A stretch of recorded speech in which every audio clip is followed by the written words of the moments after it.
ಒಂದು ದಿನ ಏರ್ಪೋರ್ಟ್ ನಲ್ಲಿ ನಾನು ಕೂತಿರುವಾಗ ಒಂದು ಮಾತು ನನಗೆ ಪದೇ ಪದೇ ಜ್ಞಾಪಕಗೊಳಿಸುತ್ತಾ ಇತ್ತು. ಈ ಲೋಕ ನಮಗೆ ಶಾಶ್ವತವಲ್ಲ, ಒಂದು ದಿನ ನಾವು ಹೊರಟು ಹೋಗ್ತೇವೆ. ನಿಮ್ಮಲ್ಲಿ ಯಾರಾದ್ರೂ ಇದ್ದೀರಾ ಪರ್ಮನೆಂಟ್ ಆಗಿ ಲೋಕದಲ್ಲಿ ಇರ್ತೇನೆನ್ನುವವರು? ಇದ್ರೆ ಕೈ ತೋರಿಸುವಿರಾ? ಪರ್ಮನೆಂಟ್ ಆಗಿ ಲೋಕದಲ್ಲಿ ಇರೋದಿಲ್ಲ, ಹೊರಟು ಹೋಗ್ತೇವೆ. ನನ್ನ ಪ್ರಶ್ನೆ ಏನೆಂದರೆ, ಪರಲೋಕಕ್ಕೆ ಹೋಗುವಾಗ ನಮ್ಮ ಜೊತೆಗೆ ಏನಾದರೂ ತಗೊಂಡೋದ್ರೆ ಚೆನ್ನಾಗಿರುತ್ತೆ ಅಲ್ಲವೇ? ನಾನು ಅಮೆರಿಕ ದೇಶಕ್ಕೆ ಹೋಗುವಾಗ ನನ್ನೊಂದಿಗೆ ಕೆಲವೊಂದು ಗಿಫ್ಟ್ಸ್ ತಕೊಂಡು ಹೋದೆ, ನನ್ನ ಫ್ರೆಂಡ್ಸ್ಗೆ ಕೊಡೋದಕ್ಕಾಗಿ. ಅದೇನೋ ಬರಿಗೈಯಿಂದ ಹೋಗುವುದು ನನಗೆ ಸ್ವಲ್ಪವೂ ಇಷ್ಟ ಇರಲ್ಲ. ನಾನು ಪ್ರತಿ ಸಾರಿ ಅಮೆರಿಕಕ್ಕೆ ಹೋಗುವಾಗ ಒಂದಲ್ಲ ಒಂದು ಗಿಫ್ಟ್ ಅನ್ನು ನನ್ನ ಕೈಯಲ್ಲಿ ನಾನು ಹಿಡ್ಕೊಂಡು ಹೋಗುತ್ತೇನೆ. ನೀವು ಕಲ್ವರಿ ಸ್ವರಕ್ಕೆ ಸಹಾಯ ಮಾಡುವುದಾದ್ರೆ ನಿಮ್ಗೆ ಗಿಫ್ಟ್ ಕೊಡ್ತಾರಲ್ಲವೋ? ಕೊಡ್ತಾರೆ ತಾನೆ? ನೀವು ಬಹುಶಃ ಕಲ್ವರಿ ಟೆಂಪಲ್ಗೆ ಬರುವುದಕ್ಕಿಂತ ಮುಂಚೆ ಬೇರೆ ಯಾವ್ದಾದ್ರೂ ಸಭೆಗೆ ಹೋಗಿದ್ದೇ ಆದರೆ ನಿಮಗೆ ಈ ರೀತಿ ಒಂದು ಕಾಣಿಕೆ ನಿಮ್ಮ ಸಭೆಗಾಗಲಿ ಅಥವಾ ಸೇವೆಗಾಗಲಿ ಕೊಟ್ರೆ, ಯಾರಾದ್ರೂ ನಿಮಗೆ ಈ ತರ ಗಿಫ್ಟ್ ಕೊಟ್ಟಿದ್ದಾರಂತೀರಾ? ಯಾವ್ದಾದ್ರೂ ಸೇವಕನು ನಿಮ್ಗೆ ಗಿಫ್ಟ್ ಏನಾದ್ರೂ ಹೀಗೆ ಕೊಟ್ಟಿದ್ದಾರೋ? ನಿಮ್ಮ ಬರ್ತ್ಡೇಗೆ ಕಲ್ವರಿ ಟೆಂಪಲ್ ವತಿಯಿಂದ ಒಂದು ಬರ್ತ್ಡೇ ಕೇಕ್ ಅನ್ನು ಗಿಫ್ಟ್ ಆಗಿ ಕಳಿಸುತ್ತೇವೆ. ಪ್ರಪಂಚ ಚರಿತ್ರೆಯಲ್ಲಿಯೇ ಒಬ್ಬರ ಬರ್ತ್ಡೇ ಗಿಫ್ಟ್ ಕೊಡುವಂತಹ ಒಂದು ಸಭೆ ಯಾವ್ದಾದ್ರೂ ಇರೋದಾದ್ರೆ ನಮ್ಮ ಕಲ್ವರಿ ಟೆಂಪಲ್ ಆಗಿದೆ. ಸಹೋದರ ಸಹೋದರಿಯರೇ, ದಯವಿಟ್ಟು ಕೇಳ್ರಿ. ನಾನು ಏರ್ಪೋರ್ಟ್ ಅಲ್ಲೇ ಇದ್ದು ಹೀಗೆ ಆಲೋಚಿಸುತ್ತಾ ಇದ್ದೆ, ಏನೆಂದರೆ ಒಂದು ದಿನ ನಾನು ಹೊರಟು ಹೋಗ್ತೇನಲ್ಲವೇ? ಈ ಭೂಮಿ ಶಾಶ್ವತವಲ್ಲ, ನಾನು ಶಾಶ್ವತವಲ್ಲ, ಯಾವುದು ಶಾಶ್ವತವಲ್ಲ. ಒಂದಲ್ಲ ಒಂದು ದಿವಸ ಈ ದೇಶವಾಗಲಿ ಈ ಲೋಕವಾಗಲಿ ಬಿಟ್ಟು ಹೊರಟು ಹೋಗ್ತೇನೆ. ಹಾಗೆ ಹೋಗುವಾಗ ಏನನ್ನು ತಕೊಂಡು ಹೋಗ್ತೇನೆ? ಹೋಗುವಾಗ ನನ್ನೊಂದಿಗೆ ಏನನ್ನು ತಕೊಂಡು ಹೋಗ್ತೇನೆ? ನಾನು ಏನನ್ನು ತಕೊಂಡು ಹೋಗಬಲ್ಲೆ ಎಂಬ ಪ್ರಶ್ನೆ ನನ್ನ ಮನದೊಳಗೆ ಹೊಳೆಯಲಾರಂಭಿಸಿತು. ಆಗ ನನಗೆ ಬಂದ ಉತ್ತರ ಏನಾಗಿದೆ ಗೊತ್ತಾ ನಿಮಗೆ? What you give is what you take. ಏನೆಂದು ಗೊತ್ತಾ? ನೀನು ಏನನ್ನು ಕೊಡುತ್ತೀಯೋ, ನೀನು ಏನನ್ನು ಹಂಚಿಕೊಡುತ್ತೀಯೋ ಅದನ್ನೇ ಪರಲೋಕಕ್ಕೆ ಕೊಂಡೊಯ್ಯುತ್ತಿ. ಎಷ್ಟು ಜನ ಇದನ್ನು ಒಪ್ಪಿಕೊಳ್ತೀರಿ? ನೀವು ಏನನ್ನು ಕರ್ತನ ನಾಮದಲ್ಲಿ ಕೊಡುತ್ತೀರೋ, ನೀವು ನನಗೆ ನೀರಡಿಕೆಯಾದಾಗ ನೀರು ಕೊಟ್ಟಿದ್ದೀರಿ, ಹಸುವೆ ಇದ್ದಾಗ ಆಹಾರ ಕೊಟ್ರಿ, ಚಳಿಯಲ್ಲಿದ್ದಾಗ ವಸ್ತ್ರ ಕೊಟ್ಟಿದ್ದೀರಿ, ವಸ್ತ್ರಹೀನನಾಗಿದ್ದಾಗ ವಸ್ತ್ರ ಕೊಟ್ಟಿದ್ದೀರಿ, ಸೆರೆಮನೆಯಲ್ಲಿದ್ದಾಗ ಬಂದು ಆಧರಿಸಿದ್ದೀರಿ. ಹಾಗಾಗಿ ಬನ್ನಿರಿ, ನನ್ನ ತಂದೆ ನಿಮಗೆ ಸಿದ್ಧ ಮಾಡಿಟ್ಟಿರುವಂತಹ ಈ ಅದ್ಭುತವಾದ ಪರಲೋಕದಲ್ಲಿ ಆನಂದಿಸಿರಿ ಅನ್ನುವಾಗ ಆತ್ಮಿಕರು ಕೇಳುತ್ತಾರೆ ಯೇಸುವಿಗೆ, ಯೇಸುವೇ, ನಾವು ಯಾವಾಗ ನಿನಗೆ ವಸ್ತ್ರ ಕೊಟ್ಟೆವು? ನಾವು ಯಾವಾಗ ನಿನಗೆ ಆಹಾರ ಕೊಟ್ಟೆವು? ಯಾವಾಗ ನಿನ್ನ ದಾಹ ತೀರಿಸಿದೆವು? ಪರಲೋಕದಲ್ಲಿ ದೇವರು ಜ್ಞಾಪಕ ಮಾಡಿದ್ದು ಏನು ಗೊತ್ತಾ ನಿಮಗೆ? ಹೇಳಿ, ಏನನ್ನು ಜ್ಞಾಪಕ ಮಾಡಿಕೊಳ್ತಾರೆ? ಈ ಭೂಮಿಯ ಮೇಲೆ ಆತನ ನಾಮದಲ್ಲಿ ನಾವು ಏನೆಲ್ಲ ಕೊಡುತ್ತೇವೋ ಅದನ್ನೇ ಪರಲೋಕದಲ್ಲಿ ದೇವರು ಜ್ಞಾಪಕ ಮಾಡಿಕೊಳ್ತಾರೆ. ಆಗ ನನಗೆ ಅರ್ಥವಾದದ್ದೇನೆಂದರೆ, what you give is what you take. ನೀನು ಏನನ್ನು ಈ ಭೂಮಿಯ ಮೇಲೆ ಕೊಡುತ್ತೀಯೋ ಅದನ್ನೇ ನಿನ್ನೊಂದಿಗೆ ಪರಲೋಕಕ್ಕೆ ಕೊಂಡೊಯ್ಯುತ್ತಿ. ನೀನು ಏನನ್ನು ಮುಚ್ಚಿಟ್ಟುಕೊಳ್ತೀಯೋ ಅದು ಪರಲೋಕಕ್ಕೆ ಬರಲ್ಲ. ಏನನ್ನು ನೀನು ಬಚ್ಚಿಟ್ಕೊಳ್ತೀಯೋ ಇಲ್ಲವೇ ದೋಚಿಕೊಳ್ತೀಯೋ ಅದು ಪರಲೋಕಕ್ಕೆ ಬರಲ್ಲ ಪ್ರಿಯರೇ. ಪರಲೋಕಕ್ಕೆ ಬರುವಂತದ್ದು ಕೇವಲ ಈ ಭೂಮಿಯ ಮೇಲೆ ನೀವು ಕೊಡುವಂತದ್ದು ಮಾತ್ರವೇ ನಿಮ್ಮೊಂದಿಗೆ ಪರಲೋಕಕ್ಕೆ ಬರುವಂತದ್ದಾಗಿರುತ್ತೆ. ಹಾಗಾಗಿ ದೇವರು ಹೇಳಿದ್ದಾರೆ, ಈ ಭೂಮಿಯ ಮೇಲೆ ನೀವು ಆಸ್ತಿಪಾಸ್ತಿಗಳನ್ನು ಕೂಡಿಟ್ಕೊಳ್ಳಬೇಡಿರಿ, ಪರಲೋಕದಲ್ಲಿ ಐಶ್ವರ್ಯವಂತರಾಗಿರಿ ಅಂದಿದ್ದಾರೆ. ನಾವು ಪರಲೋಕದಲ್ಲಿ ಐಶ್ವರ್ಯವಂತರಾಗಬೇಕಾದ್ರೆ ಏನ್ ಮಾಡಬೇಕು ಗೊತ್ತಾ? ಈ ಭೂಮಿಯ ಮೇಲೆ ಹಂಚಿಕೊಡುವುದನ್ನು ಕಲಿತುಕೊಳ್ಳಬೇಕು. ಹಂಚಿಕೊಡಿಯಿರಿ. ಅಯ್ಯೋ ಬ್ರದರ್, ನನ್ನ ಹತ್ರ ಕೊಡುವುದಕ್ಕಾಗಿ ಏನೂ ಇಲ್ಲ ಬ್ರದರ್ ಅನ್ನುತ್ತಿರುವುದಾದ್ರೆ ಬಸ್ಸಲ್ಲಿ ಹೋಗುವಾಗ ಪಕ್ಕದಲ್ಲಿದ್ದವರಿಗೆ ಸೀಟ್ ಕೊಡಿ. ಅದಕ್ಕೇನಾದ್ರೂ ದುಡ್ಡು ಬೇಕಾಗುತ್ತೋ ಹೇಳ್ರಿ. ಯಾರಾದ್ರೂ ಒಂದು ಭಾರವುಳ್ಳ ಚೀಲ ತಮ್ಮ ಭುಜದ ಮೇಲೆ ಹೊತ್ಕೊಳ್ಳಲಿಕ್ಕೆ ಆಗದಿದ್ರೆ ಅದು ನಿಮ್ಮ ಭುಜದ ಮೇಲೆ ಹೊತ್ಕೊಳ್ರಿ. ಅದಕ್ಕೇನು ಅನ್ನುತ್ತೇವೆ? ಕೈಲಾದ ಸಹಾಯ ಮಾಡುವುದು ಅನ್ನುತ್ತೇವೆ, ಮಾಡಿರಿ. ನಿಮ್ಮ ಹೃದಯದಲ್ಲಿ ಕ್ರಿಸ್ತನ ಪ್ರೀತಿ ಇದ್ರೆ ಸಾಕು, ಕೊಡುವುದಕ್ಕಾಗಿ ದೇವರು ಸಾಕಷ್ಟು ಕೊಡ್ತಾರೆ ಎಂಬ ವಿಷಯ ಮರೆಯಬೇಡಿರಿ. ಒಂದು ಮಾವಿನ ಮರ ಕೊಡುತ್ತೆ, ಏನ್ ಕೊಡುತ್ತೆ ಹೇಳಿ? ಮಾವಿನ ಮರ ಎಂದಾದ್ರೂ ಹತ್ತಿದೆಯೋ, ಅಯ್ಯೋ ನನ್ನ ಹತ್ರ ಕೊಡುವುದಕ್ಕಾಗಿ ಏನೂ ಇಲ್ಲವೆಂದು? ಕೊಡುವುದಕ್ಕಾಗಿ ಏನೂ ಇಲ್ಲ ಎಂದು ಹತ್ತಿದೆಯೋ? ಅಳಲಿಲ್ಲ. ಮಾವಿನ ಮರವನ್ನು ದೇವರು ಸೃಷ್ಟಿಸಿದಾಗ ನೀನು ಅನೇಕರಿಗೆ ಮಾವಿನ ಹಣ್ಣನ್ನು ಕೊಡುವಿ ಎಂದು ಹೇಳಿ ಸೃಷ್ಟಿಸಿದ್ದಾರೆ. ಅಂದಿನಿಂದ ಅದು ಸಾಯುವವರೆಗೂ ಮಾವಿನ ಮರ ಏನ್ ಮಾಡುತ್ತೆ? ತನ್ನ ಕಾಲದಲ್ಲೆಲ್ಲ ಮಾವಿನ ಹಣ್ಣನ್ನು ಕೊಡುತ್ತಲೇ ಇರುತ್ತೆ. ಒಂದು ದಿನ ಹಂದಿ ಬಂದು ಹಸುವಿನ ಮುಂದೆ ಹತ್ತಿತಂತೆ. ಎಲ್ಲಿ? ಹಸುವಿನ ಮುಂದೆ ಹತ್ತಿತಂತೆ. ನಿನಗೂ 4 ಕಾಲಿವೆ, ನನಗೂ 4 ಕಾಲಿವೆ. ಆದರೆ ನಿನ್ನನ್ನೇನು ಎಲ್ಲರೂ ಪ್ರೀತಿಸ್ತಾರೆ, ನನ್ನನ್ನೇನು ಛೀ ಅನ್ನುತ್ತಾರೆ. ನಿನಗೂ ಬಾಲ ಇದೆ, ನನಗೂ ಬಾಲ ಇದೆ. ನಿನಗೂ 2 ಕಿವಿ ಇವೆ, ನನಗೂ 2 ಕಿವಿ ಇವೆ. ನೀನು ಪ್ರಾಣಿಯೇ, ನಾನು ಪ್ರಾಣಿಯೇ. ಮತ್ತೆ ನಿನ್ಗೆ ಯಾಕೆ ಎಲ್ಲರೂ ಪ್ರೀತಿಸ್ತಾರೆ? ಎಲ್ಲರೂ ಎಷ್ಟೋ ದಯೆ ತೋರಿಸಿ ಪಕ್ಕದಲ್ಲಿ ನಿಂತು ಫೋಟೋ ತೆಗೆದುಕೊಳ್ತಾರೆ. ನನ್ನ ಜೀವಿತದಲ್ಲಿ ಯಾರೂ ನನ್ನೊಂದಿಗೆ ಒಂದು ಸೆಲ್ಫಿ ತಗೊಳ್ಳಲಿಲ್ಲ. ನೀವೆಂದಾದರೂ ಹಂದಿಯೊಂದಿಗೆ ಸೆಲ್ಫಿ ತಗೊಂಡಿದ್ದೀರಾ? ಹೋಗಿ ತಕೊಂಡು ನೋಡಿ, ಎಷ್ಟೋ ಸಂಭ್ರಮ ಪಡುತ್ತೆ ಅದು. ಯಾಕೆಂದ್ರೆ ಜೀವಿತದಲ್ಲಿ ಯಾರೇ ಆಗಲಿ, ಯಾವತ್ತೇ ಆಗಲಿ ಹಂದಿಯೊಂದಿಗೆ ಸೆಲ್ಫಿ ತೆಗೆದುಕೊಳ್ಳೋದಿಲ್ಲ. ಆಗ ಹಸು ಹೇಳಿದ್ದೇನೆಂದರೆ, ಅಯ್ಯೋ ಹಂದಿಯೇ, ನಿನಗೂ ನನಗೂ ಒಂದು ವ್ಯತ್ಯಾಸ ಇದೆ. ಏನು ಆ ವ್ಯತ್ಯಾಸ? 4 ಕಾಲು 1 ಬಾಲ ಅಷ್ಟೇ ಅಲ್ಲವು? ನಿನಗೂ ಅಷ್ಟೇ, ನನಗೂ ಅಷ್ಟೇ. ಹಾಗಲ್ಲ ಹಂದಿ ಗೆಳೆಯ, ನೀನು ಸತ್ತಾಗ ಉಪಯೋಗವಾಗುತ್ತಿ, ಆದರೆ ನಾನು ಬದುಕಿರುವಾಗಲೇ ಉಪಯೋಗವಾಗುತ್ತೇನೆ. ಅದೇ ವ್ಯತ್ಯಾಸ ಅಂದಿತು. ಹಂದಿ ಬದುಕಿರುವಾಗ ಯಾರಿಗೂ ಉಪಯೋಗ ಆಗಲ್ಲ ಪ್ರಿಯರೇ, ಸತ್ತಾಗಲೇ ಉಪಯೋಗ ಆಗುತ್ತೆ. ಆದರೆ ಹಸು ಬದುಕಿರುವಾಗ ಹಾಲು ಕೊಡುತ್ತೆ, ಸತ್ತ ನಂತರ ಚರ್ಮ ಕೊಡುತ್ತೆ. ಈ ದಿನ ಸಾಧಾರಣವಾಗಿ ನಾವು ಬಾರಿಸುವ ಇನ್ಸ್ಟ್ರೂಮೆಂಟ್ ಏನಿವೆಯೋ, ಬಾರಿಸುವ ಇನ್ಸ್ಟ್ರೂಮೆಂಟ್ಸ್ ಇವೆಲ್ಲ ಚರ್ಮವಾಗಿವೆ. ಚಪ್ಪಲಿಗಳು ಚರ್ಮದಾಗಿವೆ, ಬೆಲ್ಟ್ ಚರ್ಮದಾಗಿದೆ. ಲೆದರ್ ಎಲ್ಲರಿಗೂ ಯಾವ ಬೂಟ್ಗಳು ಬೇಕಂತೆ? ಲೆದರ್ ಬೂಟ್ ಬೇಕು. ಯಾವ ಬೆಲ್ಟ್ ಬೇಕು? ಲೆದರ್ ಬೆಲ್ಟ್ ಬೇಕು. ಲೆದರ್ ಚಪ್ಪಲಿ ಬೇಕು. ಲೆದರ್ ಪರ್ಸ್ಗಳು ಬೇಕು. ಇವೆಲ್ಲ ಎಲ್ಲಿಂದ ಬರುತ್ತೆ ಗೊತ್ತಾ? ಪ್ರಾಣಿ ಚರ್ಮದಿಂದ. ಹೇಳಿರಿ ಸಹೋದರ ಸಹೋದರಿಯರೇ, ನೀವು ನಾನು ಬದುಕಿರುವಾಗಲೇ ಅನೇಕರಿಗೆ ಆಶೀರ್ವಾದಕರವಾಗಿರಬೇಕೆಂಬುದನ್ನು ಮರೆಯಬೇಡಿರಿ. 5 ರೊಟ್ಟಿಗಳು 2 ಮೀನುಗಳು ಯೇಸುವಿನ ಕೈಗೆ ಕೊಟ್ಟಾಗಲೇ ಅವು ಅನೇಕ ಸಾವಿರಾರು ಜನರಿಗೆ ಆಶೀರ್ವಾದಕರವಾಗಿ ಮಾರ್ಪಟ್ಟವು. ಆ ಒಬ್ಬ ಹುಡುಗನ ಬಳಿಯಲ್ಲಿ ಅಷ್ಟೇ ಅಲ್ಲ, ಆ ದಿನ ಬಹಳಷ್ಟು ಜನರ ಬಳಿಯಲ್ಲಿ ರೊಟ್ಟಿಗಳು ಇದ್ದೇ ಇರುತ್ತವೆ, ಮೀನುಗಳು ಇದ್ದೇ ಇರುತ್ತವೆ.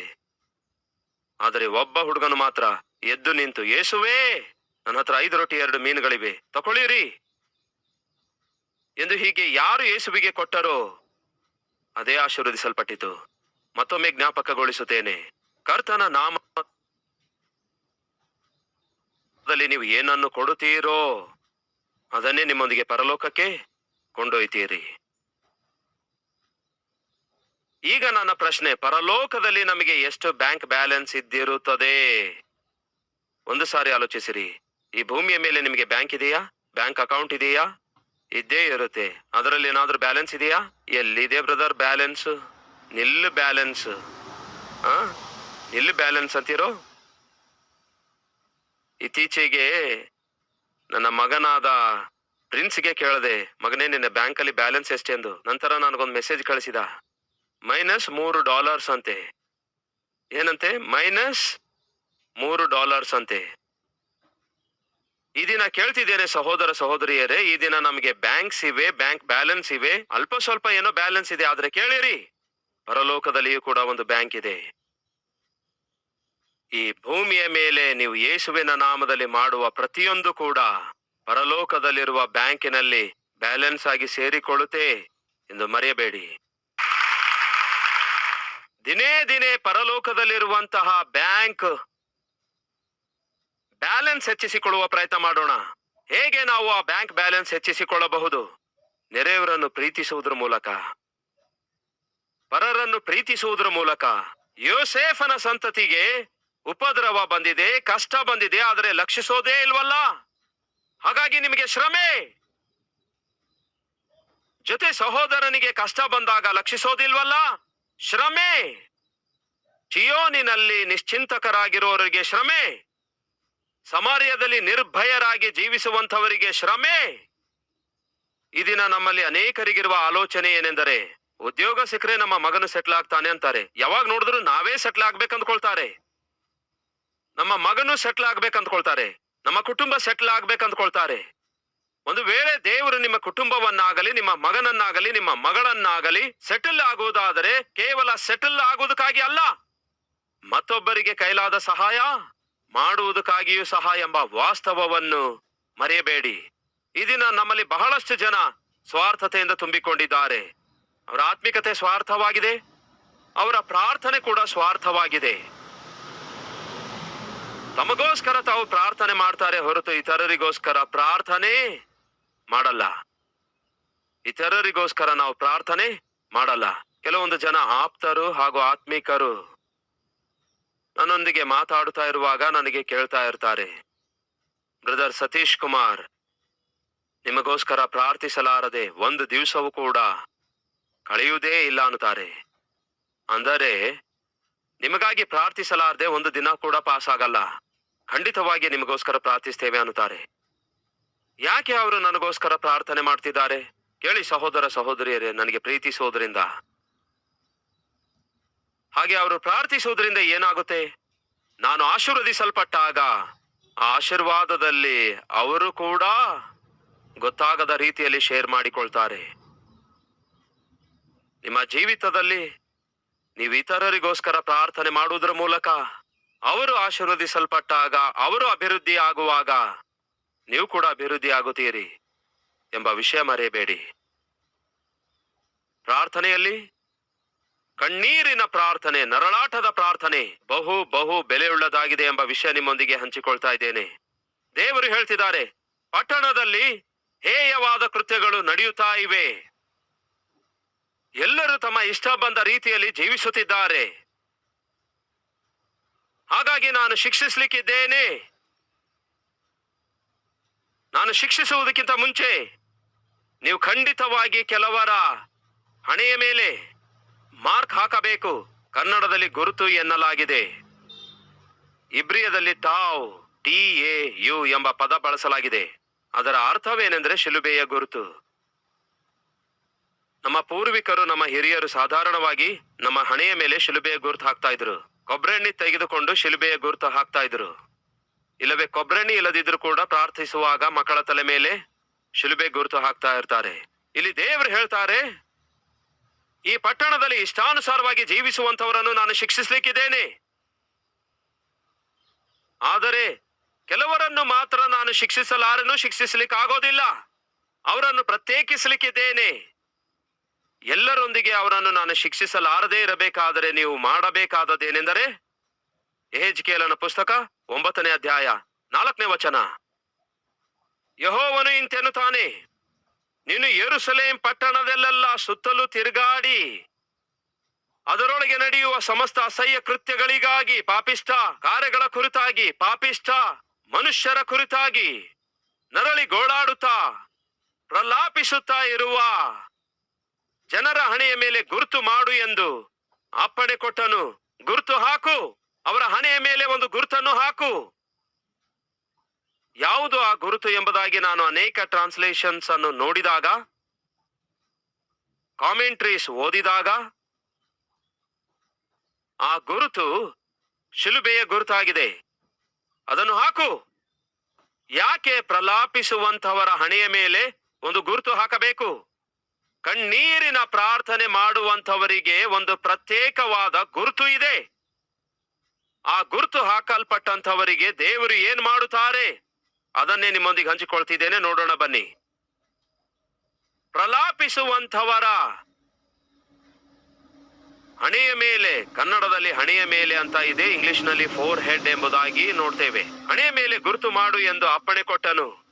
ನಾನು ಇದನ್ನು ಕೇಳುತ್ತಿರುವಾಗ ಅವರಿಗೆ ಇಂತೆಂದನು, ನೀವು ಪಟ್ಟಣದಲ್ಲೆಲ್ಲ ಇವನ ಹಿಂದೆ ತಿರುಗುತ್ತಾ ನನ್ನ ಪರಿಶುದ್ಧ ಸ್ಥಳ ಮೊದಲುಗೊಂಡು ಕಟಾಕ್ಷವಾಗಲಿ ಕನಿಕರವಾಗಲಿ ತೋರಿಸಲಾರದೆ ಎಲ್ಲರನ್ನು ಹತ ಮಾಡಿರಿ.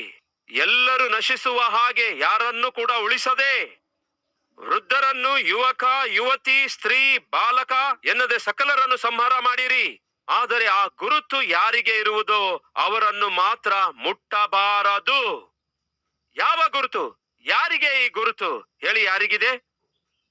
ಕಣ್ಣೀರಿನ ಪ್ರಾರ್ಥನೆ ಮಾಡುವಂತವರ ಹಣೆಯ ಮೇಲೆ ಇರುವ ಗುರುತು. ಒಂದು ಪ್ರತ್ಯೇಕವಾದ ಗುರುತು ದೇವರು ಕೊಡ್ತಿದ್ದಾರೆ. ಇಲ್ಲಿ ದೇವರು ಹೇಳ್ತಾರೆ, ಅವರ ತಂಟೆಗೆ ಹೋಗ್ಬೇಡಿ, ಅವರನ್ನು ನೀವು ಮುಟ್ಟಲೇ ಬಾರದು. ಯಾಕೆಂದರೆ ಅವರು ನನ್ನ ಮನಸ್ಸು ಉಳ್ಳವರಾಗಿದ್ದಾರೆ. ಯೇಸು ಕ್ರಿಸ್ತನು ಯೆರೂಸಲೇಮ್ ಪಟ್ಟಣಕ್ಕೆ ಬಂದಾಗ ಆ ಪಟ್ಟಣದ ಹೊರಗೆ ನಿಂತುಕೊಂಡು ಕಣ್ಣೀರಿಡುತ್ತಾರೆ ಪ್ರಿಯರೇ. ಅಯ್ಯೋ ಅಯ್ಯೋ, ಯೆರೂಸಲೇಮೇ ಯೆರೂಸಲೇಮೇ, ಎಷ್ಟು ಸಾರಿ ಕೋಳಿ ತನ್ನ ಮರಿಗಳನ್ನು ತನ್ನ ರೆಕ್ಕೆ ಕೆಳಗೆ ಮರೆ ಮಾಡಿಕೊಳ್ಳುವ ಹಾಗೆ ಎಷ್ಟೋ ಸಾರಿ ನಿಮ್ಮನ್ನು ಮರೆ ಮಾಡಿಕೊಳ್ಳುವ ಪ್ರಯತ್ನ ಮಾಡಿದೆ, ಆದರೆ ನೀವು ನನ್ನ ಮಾತು ಕೇಳಲಿಲ್ವಲ್ಲ, ರಕ್ಷಿಸಲ್ಪಡೋದಿಲ್ವಲ್ಲ ಎಂದು. ಹೀಗೆ ಯೇಸು ಯೆರೂಸಲೇಮನ್ನು ನೋಡಿ, ಅಂದರೆ ಅವಿಧೇಯರಾಗುವವರನ್ನು ನೋಡಿ, ಯೆರೂಸಲೇಮಿನ ಪ್ರಜೆಗಳನ್ನು ನೋಡಿ ಆತನು ಕಣ್ಣೀರಿಟ್ಟನು. ನಿಮ್ಮೊಳಗೂ ಕೂಡ ಯೇಸುವಿನ ಮನಸ್ಸಿದ್ದರೆ, ನೀವು ನಿಜವಾಗ್ಲೂ ರಕ್ಷಿಸಲ್ಪಟ್ಟಿದ್ದೇಯಾದರೆ ನಿಮ್ಮ ಹೃದಯ ಮಾರ್ಪಡುತ್ತದೆ. ದೇವರ ಆತ್ಮ ನಿಮ್ಮೊಳಗೆ ನಿವಾಸಿಸುತ್ತಿರುವುದಾದರೆ ಆ ಹೃದಯ ಮೃದುವಾದ ಹೃದಯವಾಗಿರುತ್ತೆ. ಅಂಥ ಮನಸ್ಸು ಕಠಿಣವಾದ ಮನಸ್ಸಾಗಿರಲ್ಲ, ಅದು ಕಣ್ಣೀರು ಸುರಿಸುವಂತಹ ಮನಸ್ಸಾಗಿರುತ್ತೆ. ನಾವು ಸಾಧಾರಣವಾಗಿ ಯಾವಾಗ ಅಳ್ತೇವೆ? ಬಾಧೆ ಉಂಟಾಗುವಾಗ ಅಳ್ತೇವೆ. ಮಕ್ಕಳು ಎಕ್ಸಾಮ್ಸ್ ಬರೆಯುತ್ತಾರೆ, ನಿಮ್ಮ ಮಗನಾಗಲಿ ಇಲ್ಲವೇ ಮಗಳಾಗಲಿ ಎಕ್ಸಾಮ್ ಅಲ್ಲಿ ಫೇಲ್ ಆಗಿದ್ದಾರೆ ಅಂದ್ಕೊಳ್ಳಿ. ತಾಯಿ ಏನ್ ಮಾಡ್ತಾಳೆ? ಅಳ್ತಾಳೆ. ಯಾಕೆ ಅಳ್ತಾಳೆ? ನನ್ನ ಮಗನು ಫೇಲ್ ಆಗಿದ್ದಾನೆ, ನನ್ನ ಮಗಳು ಫೇಲ್ ಆಗಿದ್ದಾಳೆ. ಅದು ಅವರಿಗೆ ಬಾಧೆ ಉಂಟು ಮಾಡುತ್ತೆ. ಪರೀಕ್ಷೆಯಲ್ಲಿ ಫೇಲ್ ಆಗುವಾಗ ತಾಯಿ ಅಳ್ತಾಳೆ. ಮದುವೆ ಸೆಟ್ಲ್ ಆಗದೆ ಇರುವಾಗ ತಾಯಿ ಅಳ್ತಾಳೆ. ಮಗನು ಎಷ್ಟೇ ಉದ್ಯೋಗಕ್ಕೆ ಇಂಟರ್ವ್ಯೂ ಕೊಟ್ಟು ಉದ್ಯೋಗ ಪ್ರಯತ್ನ ಮಾಡಿದ್ರು ಕೂಡ ಅವನಿಗೆ ಉದ್ಯೋಗ ಬರದೇ ಇರುವಾಗ ಅದಕ್ಕಾಗಿ ತಾಯಿ ಅಳಬಹುದು, ತಂದೆಯೂ ಅಳಬಹುದು. ಆದರೆ ವಿಚಿತ್ರವೇನೆಂದ್ರೆ, ಅದೇ ಮಗನು ರಕ್ಷಣೆ ಹೊಂದಲಾರದೆ, ಅದೇ ಮಗಳು ರಕ್ಷಣೆ ಹೊಂದಲಾರದೆ, ದೇವರ ಸಭೆಗೆ ಬರಲಾರದೆ, ಇಷ್ಟ ಬಂದಂತೆ ಜೀವಿಸುತ್ತಿರುವಾಗ ಅಳುವ ತಂದೆಯಲ್ಲಿದ್ದಾನೆ, ಅಳುವ ತಾಯಿಯಲ್ಲಿದ್ದಾಳೆ. ಕೇಳ್ತಿದ್ದೇನೆ, ಯಾರು ಕಾಪಾಡಲ್ಪಡ್ತಾರೆ? ಶಿಕ್ಷೆಯಿಂದ ಯಾರು ತಪ್ಪಿಸಲ್ಪಡುತ್ತಾರೆ? ಹೇಳಿ ಯಾರೆಂದು ಗಟ್ಟಿಯಾಗಿ ಹೇಳಬೇಕು. ಅಯ್ಯೋ, ಬಾಯಿಂದ ಮಾತೇ ಬರಲ್ವಲ್ಲ. ಬ್ರದರ್, ನೀವೇನೋ ಶಿಕ್ಷೆಯಿಂದ ತಪ್ಪಿಸಲ್ಪಡುವಂತವರು, ಕಣ್ಣೀರಿನಿಂದ ಪ್ರಾರ್ಥನೆ ಮಾಡುವಂತವರಾಗಿದ್ದಾರೆ ಎಂದು ಹೇಳ್ತಾ ಇದ್ದೀರಿ. ನನಗೇನೋ ಭಯ ಆಗ್ತಿದೆ. ಯಾಕೆಂದ್ರೆ ಕಣ್ಣೀರಿನಿಂದ ಪ್ರಾರ್ಥಿಸಿ ಎಷ್ಟೋ ಕಾಲವಾಯ್ತು. ಒಂದು ವೇಳೆ ಅದೇ ವಾಸ್ತವವಾಗಿರೋದಾದ್ರೆ ಈ ದಿನವೇ ನೀವು ಪ್ರಯತ್ನಿಸಿ ನೋಡಿ. ನಿಮ್ಮ ಸಹೋದರನಿಗೋಸ್ಕರ, ಸಹೋದರಿಗೋಸ್ಕರ, ರಕ್ಷಣೆ ಹೊಂದದ ನಿಮ್ಮ ತಂದೆಗೋಸ್ಕರ, ತಾಯಿಗೋಸ್ಕರ ಕಣ್ಣೀರಿನಿಂದ ಪ್ರಾರ್ಥಿಸಿ ನೋಡಿ. ನನ್ನ ತಂದೆ ರಕ್ಷಣೆ ಹೊಂದಿರಲಿಲ್ಲ. ಅವರು ಲೋಕಾನುಸಾರವಾಗಿ ಜೀವಿಸುತ್ತಾ ಇದ್ರು. ಆದರೆ ಒಬ್ಬ ಸ್ಟೂಡೆಂಟ್ ಆಗಿ ನಾನು ಪ್ರತಿ ಬುಧವಾರ ನನ್ನ ತಂದೆಗೋಸ್ಕರ ಉಪವಾಸವಿದ್ದು ಕಣ್ಣೀರಿನಿಂದ ಪ್ರಾರ್ಥಿಸುತ್ತಾ ಇದ್ದೆ. ನಾನು ಮಾಡಿದ ಪ್ರಾರ್ಥನೆ, ಆ ಕಣ್ಣೀರಿನ ಪ್ರಾರ್ಥನೆ ನನ್ನ ತಂದೆಗೆ ರಕ್ಷಣೆ ಹೊಂದುವಂತೆ ನಡೆಸಿತು. ಈ ದಿನ ಕೇಳ್ತಿದ್ದೇನೆ, ಎಷ್ಟು ಮಂದಿ ಸಹೋದರರು, ಎಷ್ಟು ಮಂದಿ ಸಹೋದರಿಯರು ಆ ಮಾತು ಹೇಳಬಲ್ಲಿರಿ? ನನ್ನ ಕಣ್ಣೀರಿನ ಪ್ರಾರ್ಥನೆ ಕಠಿಣನಾದ ನನ್ನ ತಂದೆಯನ್ನು ರಕ್ಷಣೆಯೊಳಗೆ ನಡೆಸಿತು, ಕಠಿಣಳಾದ ನನ್ನ ತಾಯಿಯನ್ನು ರಕ್ಷಣೆಯೊಳಗೆ ನಡೆಸಿತೆಂದು.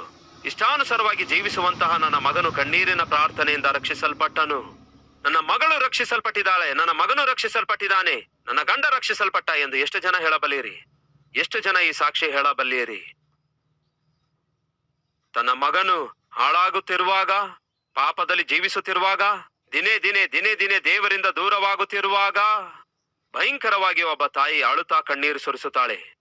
ಅಳುತ್ತಾ ಪ್ರಾರ್ಥಿಸುತ್ತಾ ಇದ್ದಳು, ಅಳುತ್ತಾ ಪ್ರಾರ್ಥಿಸುತ್ತಾ ಇದ್ದಳು, ಅಳುತ್ತಾ ಪ್ರಾರ್ಥಿಸುತ್ತಾ ಇದ್ದಳು.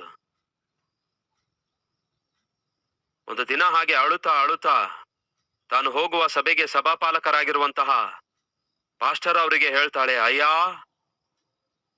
ನಾನು ಎಷ್ಟು ಹೆಚ್ಚು ಪ್ರಾರ್ಥನೆ ಮಾಡ್ತಾ ಇದ್ದೇನೋ ಅಷ್ಟು ಹೆಚ್ಚು ನನ್ನ ಮಗನು ಹಾಳಾಗ್ತಿದ್ದಾನಯ್ಯ.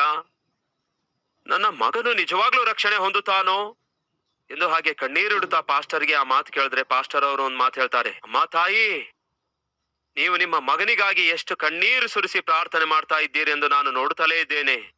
ನಿನ್ನಂತೆ ಕಣ್ಣೀರು ಸುರಿಸಿ ಪ್ರಾರ್ಥಿಸುವಂತಹ ಒಬ್ಬ ತಾಯಿಯ ಪ್ರಾರ್ಥನೆ ದೇವರು ಕೇಳದಿದ್ದರೆ ಇನ್ನು ಈ ಭೂಮಿಯ ಮೇಲೆ ಬೇರೆ ಯಾರ ಪ್ರಾರ್ಥನೆ ದೇವರು ಕೇಳಲ್ಲ. ಅಮ್ಮ, ಧೈರ್ಯದಿಂದಿರಿ, ನಿಮ್ಮ ಮಗನನ್ನು ಖಂಡಿತವಾಗಿಯೂ ದೇವರು ರಕ್ಷಿಸುತ್ತಾರೆ. ಆ ಮಾತು ಕೇಳಿ ಎಷ್ಟೋ ಧೈರ್ಯ ತಂದುಕೊಂಡವಳಾಗಿ ತನ್ನ ಮಗನಿಗಾಗಿ ಕಣ್ಣೀರಿನಿಂದ ಪ್ರಾರ್ಥಿಸುವುದನ್ನು ಮುಂದುವರಿಸಿದಳು. ಒಂದು ದಿನ ಆಕೆಯ ಮಗನು ರಕ್ಷಿಸಲ್ಪಟ್ಟಾಗ ಅವನಿಗೆ ಯಾರೋ ಒಬ್ರು ಕೇಳಿದ್ರು, ನೀನು ಪರಮ ಪಾಪಿಷ್ಟನಲ್ಲವೋ? ಹೌದು, ನಾನು ಪರಮ ಪಾಪಿಷ್ಟನು. ವ್ಯಭಿಚಾರದಲ್ಲಿ ಜೀವಿಸಿದೆಯಲ್ಲವೇ? ಹಾಳಾಗಿ ಹೋದವನಾಗಿದೆಯಲ್ಲವೇ? ಹೌದು, ವ್ಯಭಿಚಾರದಲ್ಲಿ ಜೀವಿಸಿದೆ, ಹಾಳಾಗಿ ಹೋಗಿದ್ದೆ, ಪರಮ ಪಾಪಿಷ್ಠನಾಗಿದ್ದೆ. ನಿನ್ನಂಥವನು ಹೇಗೆ ಬದಲಾದನು? ನಿನ್ನಂಥವನು ಹೇಗೆ ರಕ್ಷಣೆಯನ್ನು ಹೊಂದಿದನು ಎಂದು ಕೇಳಿದ್ರು. ನಿನ್ನ ರಕ್ಷಣೆಗೆ ಆಧಾರವೇನು? ಆಗ ಹುಡುಗನು ಹೇಳಿರುವ ಉತ್ತರ ಏನು ಗೊತ್ತಾ? ನನ್ನ ರಕ್ಷಣೆಗೆ ಒಂದೇ ಒಂದು ಆಧಾರವಿದೆ. ನನ್ನ ತಾಯಿ ಸುರಿಸಿರುವಂತಹ ಕಣ್ಣೀರಿನ ಹೊಳೆಯಲ್ಲಿ ಕೊಚ್ಚಿಕೊಳ್ಳುತ್ತಾ ಕೊಚ್ಚಿಕೊಳ್ಳುತ್ತಾ ಕೊಚ್ಚಿಕೊಳ್ಳುತ್ತಾ ಸಿಂಹಾಸನದ ಮೇಲೆ ಕೂತಿರುವ ನನ್ನ ಕರ್ತನಾದ ಯೇಸು ಕ್ರಿಸ್ತನ ಪಾದದ ಬಳಿಗೆ ಬಂದು ಸೇರಿದೆ. ಅದಕ್ಕಾಗಿಯೇ ನಾನು ರಕ್ಷಿಸಲ್ಪಟ್ಟೆ ಅಂದ. ಆ ವ್ಯಕ್ತಿ ಯಾರು ಗೊತ್ತಾ ನಿಮಗೆ? Saint Augustine. ಪರಮ ಪಾಪಿಷ್ಠನಾಗಿದ್ರು. ಎಷ್ಟು ಪಾಪಿಷ್ಠನೆಂದ್ರೆ ಮನೆಯಲ್ಲಿ ಮನೆ ಕೆಲಸ ಮಾಡುವ ಮನೆ ಕೆಲಸದವಳೊಂದಿಗೆ ಪಾಪದಲ್ಲಿ ಜೀವಿಸುತ್ತಾ ಇದ್ರು. ಇದೆಲ್ಲವನ್ನು ಕಣ್ಣಾರೆ ನೋಡಿದ ತಾಯಿ ತಾಳಲಾರದೆ ಕಣ್ಣೀರು ಸುರಿಸಿ ಅಳುತ್ತಾ ಪ್ರಾರ್ಥಿಸ್ತಾಳೆ. ಎಷ್ಟೋ ಕಣ್ಣೀರಿನಿಂದ ಪ್ರಾರ್ಥಿಸ್ತಾಳೆ. ಈ ದಿನ ನಮ್ಮ ಮಧ್ಯೆ ಯಾರಾದ್ರೂ ಇದ್ದೀರಾ? ನನ್ನ ಮಗನಿಗೋಸ್ಕರ ಮಗಳಿಗೋಸ್ಕರ ಕಣ್ಣೀರು ಸುರಿಸಿ ನಾನು ಪ್ರಾರ್ಥನೆ ಮಾಡುತ್ತಿದ್ದೇನೆ, ಆದರೂ ನನ್ನ ಮಗನು ರಕ್ಷಣೆ ಹೊಂದುತ್ತಾ ಇಲ್ಲ, ಮಗಳು ರಕ್ಷಣೆ ಹೊಂದುತ್ತಾ ಇಲ್ಲ. ಅಷ್ಟಕ್ಕೂ ರಕ್ಷಿಸಲ್ಪಡುತ್ತಾಳೋ ಎಂಬುದಾಗಿ ಒಂದು ವೇಳೆ ನಿಮಗೆ ಪ್ರಶ್ನೆ ಇರೋದಾದ್ರೆ ಈ ಬೈಬಲ್ ಪೂರ್ತಿಯಾಗಿ ಓದಿರಿ. ಕಣ್ಣೀರಿನೊಂದಿಗೆ ಮಾಡಿದ ಪ್ರಾರ್ಥನೆ ಯಾವತ್ತೇ ಆಗಲಿ, ಎಂದೇ ಆಗಲಿ, ಎಲ್ಲೇ ಆಗಲಿ ನಿರ್ಲಕ್ಷ್ಯ ಮಾಡಲಾಗಲಿಲ್ಲ. ಖಂಡಿತವಾಗಿಯೂ ದೇವರು ಉತ್ತರಿಸಿದ್ದಾರೆ. ತಪ್ಪದೆ ದೇವರು ಉತ್ತರಿಸಿದ್ದಾರೆ. ನಿಮಗೂ ದೇವರು ಉತ್ತರಿಸಲು ಸಿದ್ಧವಾಗಿದ್ದಾರೆ. ಆದರೆ ಪ್ರಶ್ನೆ, ನೀವು ಕಣ್ಣೀರಿನಿಂದ ಪ್ರಾರ್ಥಿಸುತ್ತಾ ಇದ್ದೀರಾ? ನಿಮ್ಮ ಕಣ್ಣಿನೊಳಗಡೆ ಕಣ್ಣೀರು ಬಂದು ಎಷ್ಟು ಕಾಲವಾಯಿತು?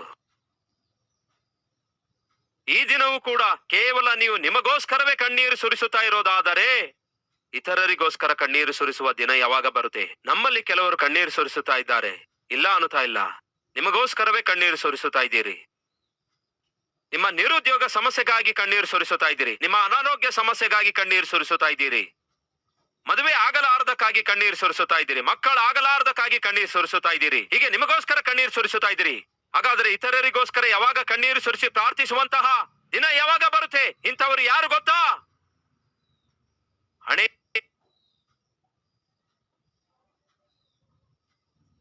ಮೇಲೆ ಗುರುತು ಹಾಕಲ್ಪಟ್ಟವರು ಯಾರು ಗೊತ್ತಾ?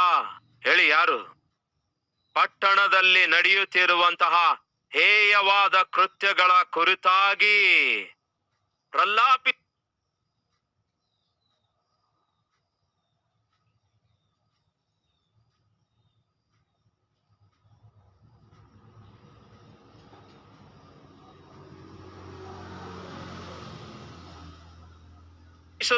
ನರಳಿ ಗೋಳಾಡುತ್ತಾ ಪ್ರಾರ್ಥಿಸುವಂಥವರೇ ಆಗಿದ್ದಾರೆ. ಅಂದರೆ ಅರ್ಥವೇನು? ನಶಿಸಿ ಹೋಗುತ್ತಾ ಇರುವಂತಹ ತನ್ನ ಸುತ್ತಲೂ ಇರುವ ಸಮಾಜವನ್ನು ನೋಡಿ ಕಣ್ಣೀರಿನಿಂದ ಪ್ರಾರ್ಥನೆ ಮಾಡುವಂಥವರನ್ನು ದೇವರು ಪ್ರತ್ಯೇಕವಾದ ರೀತಿಯಲ್ಲಿ ಗುರುತಿಸಿ ಅವರ ಹಣೆ ಮೇಲೆ ಒಂದು ಗುರುತನ್ನು ಹಾಕುತ್ತಾರೆ. ಈ ದಿನ ನಮ್ಮಲ್ಲಿ ಎಷ್ಟು ಜನರಿಗೆ ದೇವರ ಆ ಗುರುತನ್ನು ನಾವು ಹೊಂದಿಕೊಂಡವರಾಗಿರಬೇಕು ಎಂದು ಆಶಿಸುವಂತವರಿದ್ರೆ ಒಮ್ಮೆ ಕೈ ತೋರಿಸುವಿರಾ?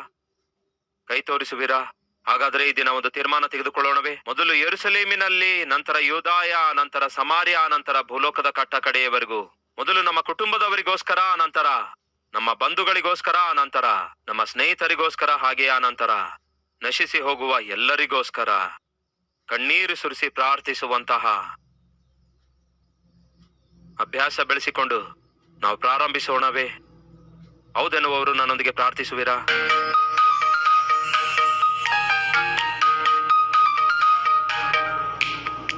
ಪರಿಶುದ್ಧನಾದ ತಂದೆ, ಯೋಸೇಫನ ಸಂತತಿಯವರನ್ನು ಲಕ್ಷಿಸದೇ ಇರುವಂತವರಿಗೆ ಶ್ರಮೆ. ದೇವರೇ, ಈ ಸಮಯದಲ್ಲಿ ನಿಮ್ಮ ಸನ್ನಿಧಿಯಲ್ಲಿ ನಾವು ಪ್ರಾರ್ಥನೆ ಮಾಡ್ತಿದ್ದೇವೆ. ನಶಿಸಿ ಹೋಗುತ್ತಿರುವ ಕುಟುಂಬ ಸದಸ್ಯರಿಗಾಗಿ, ಬಂಧುಗಳಿಗಾಗಿ, ಮಕ್ಕಳಿಗಾಗಿ, ಗಂಡ ಹೆಂಡತಿಯರಿಗಾಗಿ ದೇವರೇ ಕಣ್ಣೀರಿನಿಂದ ಪ್ರಾರ್ಥಿಸುವ ಕೃಪೆ ನಮ್ಮೆಲ್ಲರಿಗೂ ದಯಪಾಲಿಸಿರಿ. ಈ ದಿನ ಮಕ್ಕಳು ನಾಶವಾಗ್ತಾ ಇದ್ರು ಕೂಡ ಕಣ್ಣೀರಿನಿಂದ ಪ್ರಾರ್ಥಿಸುವ ತಂದೆ ತಾಯಿಗಳು ಕಡಿಮೆಯಾಗಿದ್ದಾರೆ. ಕುಟುಂಬದಲ್ಲಿದ್ದವರೇ ನಶಿಸಿ ಹೋಗುತ್ತಿರುವಾಗ ಲಕ್ಷಿಸದೆ ನಿಶ್ಚಿಂತರಾಗಿರುವಂತವರು ನಮ್ಮ ಮಧ್ಯದಲ್ಲಿದ್ದಾರೆ.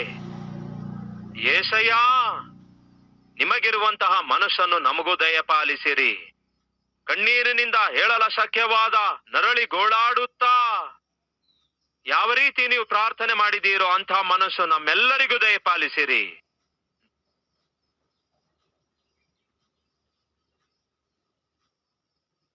ನನಗೂ ಕೂಡ ದಯಪಾಲಿಸಿರಿ. ನಿಸ್ವಾರ್ಥತೆಯ ಜೀವಿತ ನಮ್ಮೆಲ್ಲರಿಗೂ ದಯಪಾಲಿಸಿರಿ. ನಾನು ಚೆನ್ನಾಗಿದ್ರೆ ಸಾಕು ಎಂಬ ಸ್ವಾರ್ಥ ಭರಿತವಾದ ಜೀವಿತದಿಂದ ನಮ್ಮನ್ನು ಬಿಡಿಸಿರಿ ದೇವರೇ. ಈ ಶ್ರೇಷ್ಠವಾದ ಸಂದೇಶ ಪ್ರತಿಯೊಬ್ಬರ ಹೃದಯದಲ್ಲಿ ಬಿತ್ತಲ್ಪಟ್ಟು ಫಲಿಸುವ ಹಾಗೆ ಕೃಪೆ ತೋರಿಸಿರಿ ಎಂದು ಯೇಸು ಕ್ರಿಸ್ತನ ನಾಮದಲ್ಲಿ ಬೇಡಿ ಹೊಂದಿದ್ದೇವೆ ತಂದೆಯೇ, ಆಮೇನ್.